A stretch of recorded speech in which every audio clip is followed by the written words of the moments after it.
Hello दोस्तों, नमस्कार। एक बार फिर से हमारे चैनल में आपका बहुत बहुत स्वागत है।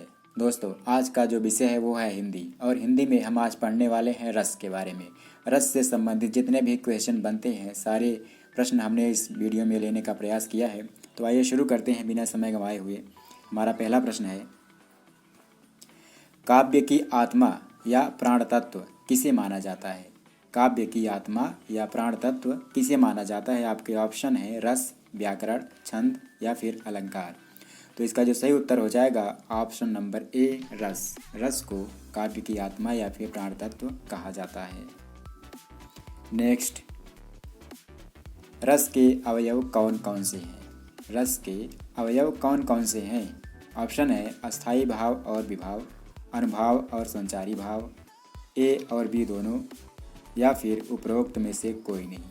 इसका जो सही उत्तर हो जाएगा ऑप्शन नंबर सी, ए और बी दोनों। क्योंकि रस के जो अवयव हैं वो 4 अवयव हैं, 4 अंग हैं: अस्थाई भाव, विभाव, अनुभाव और संचारी भाव। अगला प्रश्न है, मूलतः रसों की संख्या कितनी मानी गई है? मूलतः रसों की संख्या कितनी मानी गई है? ऑप्शन है 10, 9, 8 और 11। दोस्तों, मूलतः जो रसों की संख्या है वो 9 मानी गई है। बाद में आचार्यों द्वारा 2 रस और इसमें जोड़े गए, 2 रस और 2 अस्थाई भाव और जोड़े गए, तो कुल मिला के संख्या 11 हो जाती है। लेकिन यहाँ पे मूलतः पूछा गया है तो हम यहाँ पे 9 ऑप्शन सही करेंगे। Option number B, 9। मूलतः अस्थाई भावों की संख्या कितनी है? मूलतः यहाँ भी पूछा गया है। ऑप्शन है 11, 10, 9 और 8। क्योंकि मूलतः रसों की संख्या 9 होती है तो मूलतः अस्थाई भावों की संख्या भी 9 ही मानी जाएगी। तो ऑप्शन नंबर सी के साथ यहाँ पे जाना है। ऑप्शन नंबर सी, 9 यहाँ पे सही हो जाएगा। ठीक है, अगला प्रश्न लेते हैं, विभाव कितने प्रकार के होते हैं? विभाव कितने प्रकार के होते हैं? ऑप्शन है 2, 3, 4 या फिर 5। इसका जो सही उत्तर हो जाएगा ऑप्शन नंबर ए, 2। विभाव 2 प्रकार के होते हैं। कौन कौन से? आलंबन विभाव और उद्दीपन विभाव। अगला प्रश्न है, रसराज या फिर रसपति किसको कहा जाता है? रसराज या फिर रसपति किसे कहा जाता है, या फिर रसों का राजा किसे कहा जाता है? ये भी क्वेश्चन बनता है। ऑप्शन है श्रृंगार रस, करुण रस, वीर रस या फिर हास्य रस। तो इसका जो सही उत्तर हो जाएगा ऑप्शन नंबर ए, श्रृंगार रस। श्रृंगार रस को रसों में सबसे श्रेष्ठ माना जाता है। अगला प्रश्न लेते हैं, विस्मय या फिर आश्चर्य किसका अस्थाई भाव है? विस्मय या फिर आश्चर्य किस रस का अस्थाई भाव है? ऑप्शन है श्रृंगार रस, वीर रस, हास्य रस या फिर अद्भुत रस। क्या हो जाएगा इसमें? इसका जो सही उत्तर हो जाएगा ऑप्शन नंबर डी, अद्भुत रस।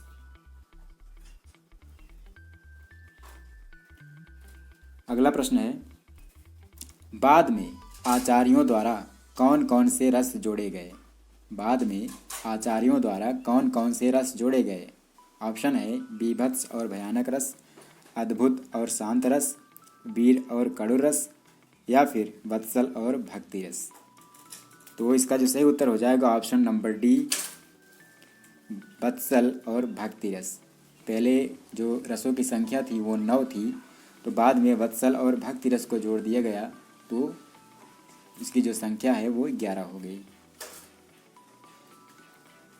अगला प्रश्न है, श्रृंगार रस का स्थायी भाव क्या है?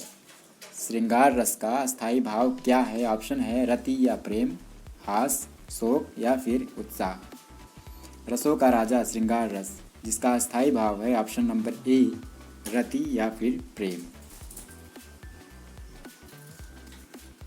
अगला प्रश्न है, निर्वेद किसका अस्थाई भाव होता है? निर्वेद किसका अस्थाई भाव होता है? ऑप्शन है वीर रस का, शांत रस का, भयानक रस का या फिर भक्ति रस का। इसका जो सही उत्तर हो जाएगा ऑप्शन नंबर बी, शांत रस का। शांत रस का अस्थाई भाव क्या होता है? निर्वेद या फिर वैराग्य। अगला प्रश्न है, वाक्यम रसात्मकम काव्यम किसका कथन है? वाक्यम रसात्मकम काव्यम किसका कथन है? ऑप्शन है विश्वनाथ, राजशेखर, श्रीहर्ष या फिर भास। इसका जो सही उत्तर हो जाएगा ऑप्शन नंबर ए विश्वनाथ। अगला प्रश्न है किलक अरे मैं नेह निहारूं पर दांतों पर मोती वारूं, इन पंक्तियों में कौन सा रस है? ऑप्शन है श्रृंगार रस, वीर रस, वत्सल रस या फिर हास रस। इसका जो सही उत्तर हो जाएगा, इसमें एक छोटे से बालक के बारे में चर्चा हुई है इस वाक्य में, इस पंक्तियों में, तो यहाँ पे ऑप्शन नंबर सी वत्सल सही हो जाएगा। अगले प्रश्न की ओर चलते हैं। सर्वश्रेष्ठ रस किसको माना जाता है?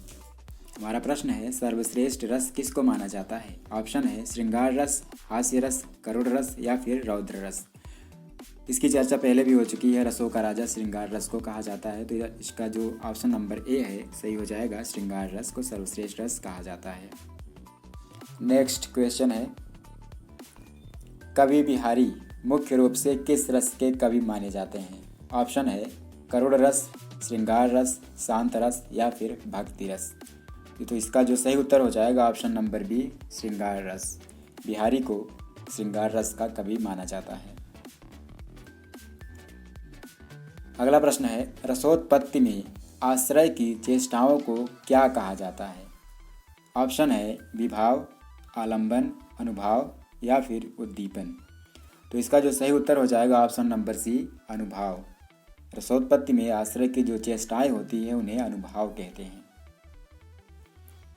अगला प्रश्न है टा, ठा, डा, ढा वर्णों के प्रयोग का संबंध काव्य के किस गुण से है?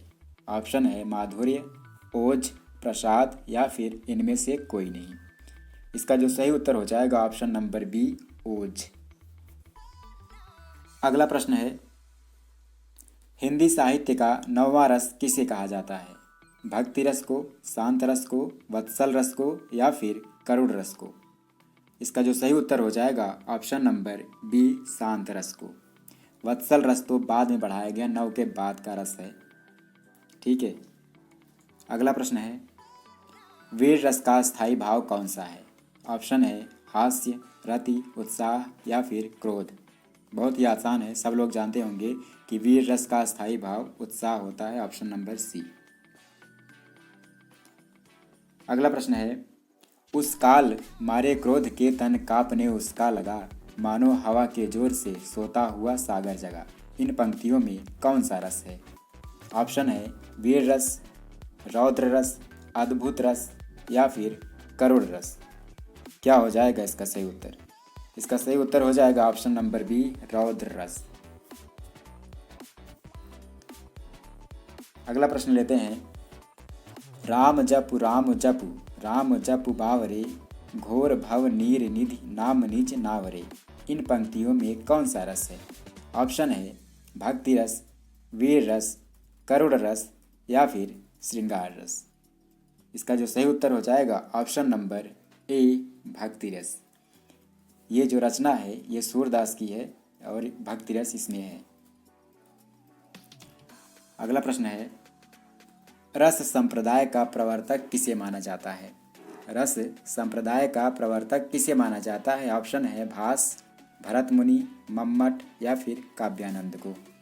इसका जो सही उत्तर हो जाएगा ऑप्शन नंबर बी भरत मुनि।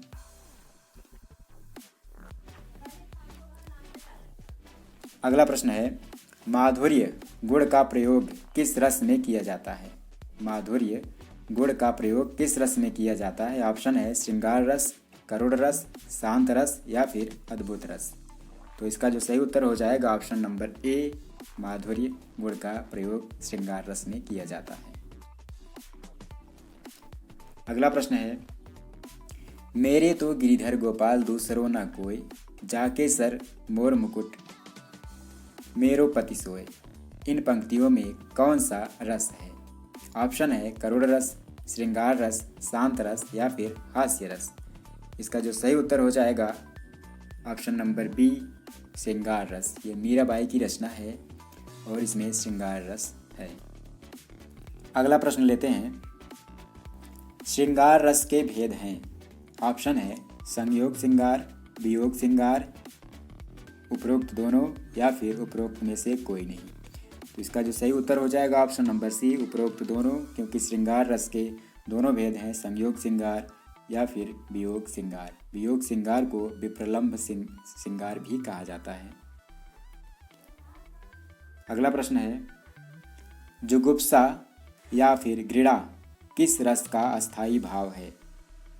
जुगुप्सा या फिर घृणा किस रस का अस्थायी भाव है? ऑप्शन है भयानक रस, बीभत्स रस, रौद्र रस या फिर अद्भुत रस। किसका हो जाएगा? इसका जो सही उत्तर हो जाएगा ऑप्शन नंबर बी, बीभत्स रस। नेक्स्ट क्वेश्चन है, मनोभावों को व्यक्त करने वाले शरीर विकार अनुभाव कहलाते हैं। अनुभावों की संख्या कितनी होती है? ऑप्शन है 8, 9, 10 या फिर 7।